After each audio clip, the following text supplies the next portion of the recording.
Freedom of speech is a human right and the foundation upon which democracy is built. Any restriction of freedom of speech is a restriction on democracy.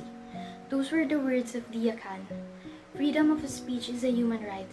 It is the freedom to freely express your opinions and ideas openly without facing any form of pressure from society. The Philippines, as a democratic country, must uphold freedom as a human right.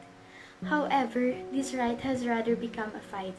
Many times, the Filipino express their dissent, from their protest against the declaration of the anti-terror law to journalists being killed for their work to even the red tagging that ordinary people experience. Even when Filipinos scream with their voices shaking, they were not heard. Their protest for their rights was left unheard. The fight is even harder for the marginalized sector. For some, tidagaket biyag, which means land is life. The marginalized sector struggle for control over land and resources due to state and interests and commercial pressures such as dams. The very land that sustained their lives are being taken away from them.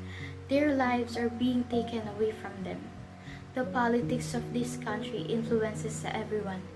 Therefore, everyone should become active and knowledgeable about political affairs. The youths of today represent the marginalized sector, echoing the advocacies of the Filipino who are fighting for the rights they were born with, and a future where no one should have to defend their rights. Ang kabataan na pag-asa ng bayan is an immortalized line of our national hero, Dr. Jose Rizal. Are the youth still the hope of our country if they are belittled by society? They are dismissed since they are deemed young and not knowledgeable about political discourse. And yet, they place the responsibility on the youth to correct the political and economic mistakes they made.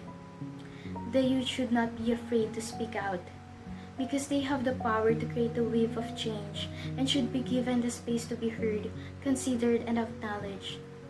Their passion is fierce and their voices are loud. The opinions of the young could be used to see how the future will be. After all, who will inherit this country?